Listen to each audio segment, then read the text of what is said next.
Hi and welcome. I'm trying to learn medicine. Today, acid regurgitation, and after we've done it, we're going to do backstretching. And if you participate in the backstretching, then it's at your own risk. And this is also not a medical advice, we're just reading it. And yes, we're going to talk about internal anatomy and so on, and in diseases and something else. In the last part to medical, we had Achilles tendon rupture.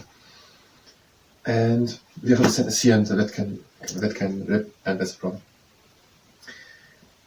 Now, if people are talking about muscle growth, if they're doing bodybuilding, if they're trying to get the biceps or triceps or the pectoralis or whatever muscles bigger, we are talking oftentimes a part of training and so on about of what food we eat.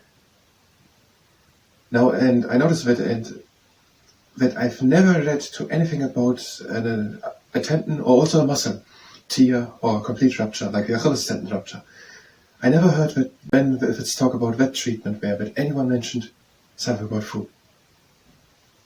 So I just noticed if people are talking about muscle growth, we're talking a lot about what we eat, but I never ever have ever read someone speaking about or written about what the food consumption might have an influence on the regrowth or together growth of a rib tendon or muscle, maybe even bone or whatever.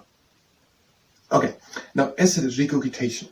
And then the next thing is we didn't know what the word regurgitation means when we had achalasia of the cardia. That is where the foot gets stuck, or it feels like that the foot gets stuck, but it's not actually like a really stuck foot. And maybe we're going to find out now what regurgitation is. Acid regurgitation. That is a condition in which the contents of the stomach flow back into the esophagus and cause inflammation. Okay, stomach is here. And normally the contents of the stomach, so the food, should be inside of the stomach. And if it should go into one direction, into the intestine. Now, but by acid regurgitation, contents of his stomach are going back into the esophagus and will cause then inflammation. Okay, we had here one thing. At the end of the esophagus is the sphincter. S-P-H-I-N-C-T-E-R. I don't know if it has something to do with it, but just I want to remember that the thing is called sphincter at the end of the esophagus. So, sphincter is at the end of the esophagus, and at the end of the esophagus, by acid regurgitation at that place, just that geographic anatomical location, where stomach content comes into the esophagus and it shouldn't be there. Symptoms. A burning sensation behind the breastbone. Now, I still don't know where the breastbone is. We had it previously. I don't know where the breastbone is. But I think it's over here. A burning sensation behind the breastbone, which may spread up to the back of the mouth, as wind is brought up. As wind is brought up? As wind is brought up. Giving a taste of acid and food. Okay, there is a sensation of burning felt at the breastbone, I think that is here, and it can spread up to the back of the mouth, and that can give a taste of acid and of food. Duration. The symptoms persist unless treated.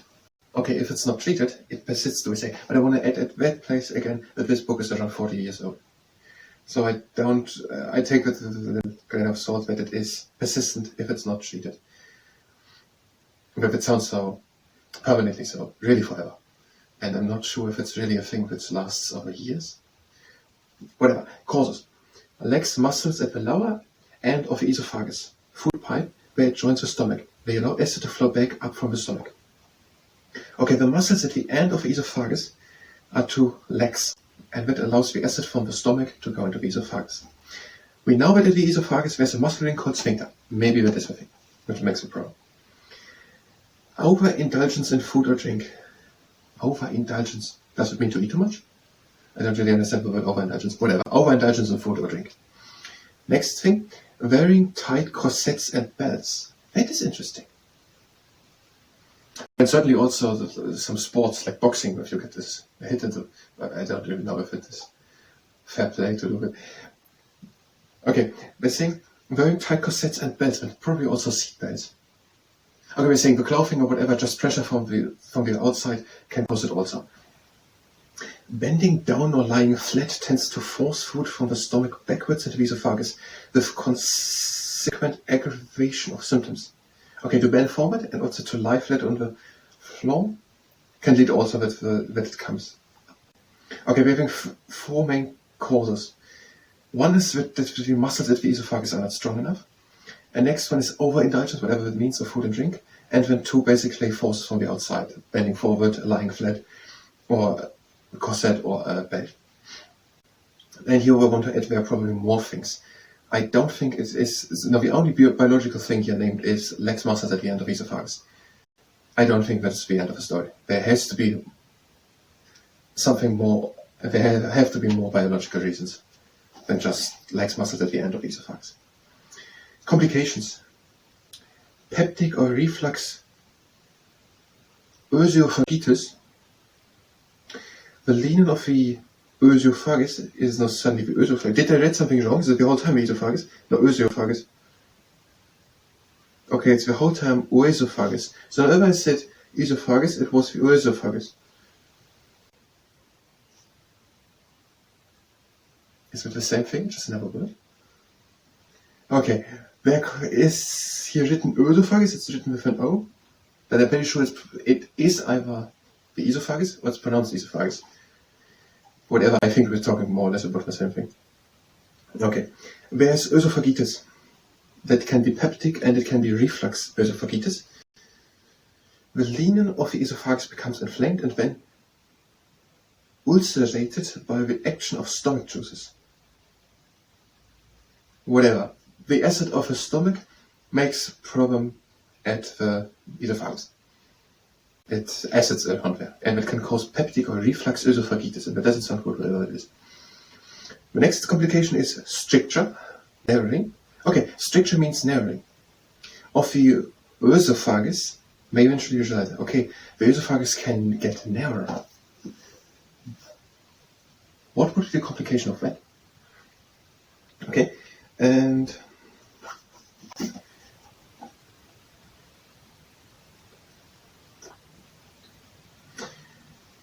the next thing is, here now we're talking a bit about blood.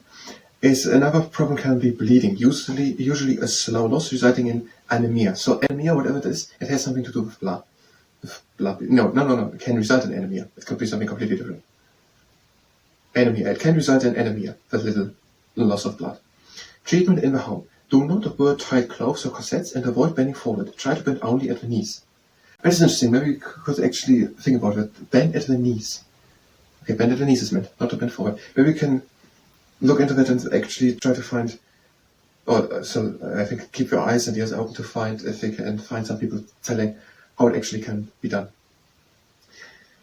Try to bend only at the knees and don't wear too tight clothes and corsets. I think the idea of a seatbelt is interesting, because I think that most people don't have an influence over. And it could be that many people don't think of it. Eat small, frequent meals. So that is meant with overindulgence and food and drink. Eat small, frequent meals. Frequent meals. That do I find interesting. I would also say eat just very seldom. But that was not a hypothetical idea. That was not an idea. Yes, eat small, frequent meals. But that is not a medical advice. Eat small, frequent meals and sit upright while eating so that your esophagus stays vertical. Okay? Avoid being overweight. Take milky drinks and antacids which coat the lower end of the esophagus. Antacids can be bought at the chemist. What the doctor may do, prescribe antacids. Why not antacids? Antacids. If symptoms persist, he or she will probably send you to hospital for a barium swallow X-ray to investigate the cause. So we're looking with the X-ray, what's going on there. And prevention. Avoid overeating, overdrinking, and being overweight. Do not wear tight clothes. Okay, we don't have time if we want to do backstretching. If you're here for medicine, you can go directly to the next part. We will come probably back to the acid regurgitation problems. So we made it out a bit fast. We will come back to it. If you were here for medicine, you can go directly to the next part. We will do the backstretching. If you participate in the backstretching, that is better der Augenmuskel. Gut, jetzt der Stand und wir sind outside. And breathe out, go over to one side. Breathe in and out, rib cage. And again out into the middle. Again in. And out over to the other side. Breathing in and out ribcage. And out into the middle, the arms down. Now we're doing the next exercise. No one sees the abdomen rupture. Breathe in. Out, one hand slides down the leg, and the upper shoulder stays down. Again in. And out, we're taking one arm over. Breathe in and out ribcage. And again out into the middle. Breathe again in. Out, one hand slides down the leg, and the other shoulder stays down. Breathe again in. And out, we're taking one arm over. Breathe in and out ribcage. Out back into the middle. Next exercise. The aeronautic aerobatic aeroplane. The feet are standing together. The breathing in, lifting the arms up. And breathe out, one hand down. Breathe in, reach. And again out. Again in. And out, one hand down. Breathe in and reach. And out, one hand up. And both hands down. Now we're doing the Markhor. Feet are standing together. Breathing in, lifting the arms up. And breathe out.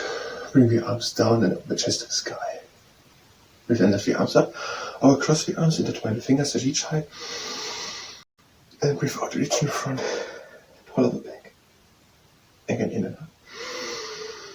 And out and again up the chest to the sky. Draw the shoulder blades together. Again in and out. Or cross the arms, intertwine the fingers. Reach high. And breathe out, reach in front, hollow the back. Again in and out. And out, we're doing the sky hugger. Open the arms long. Again in. And out. Again in and out. And out the arms down. That was the backstretching. I thank you very much and have a next time.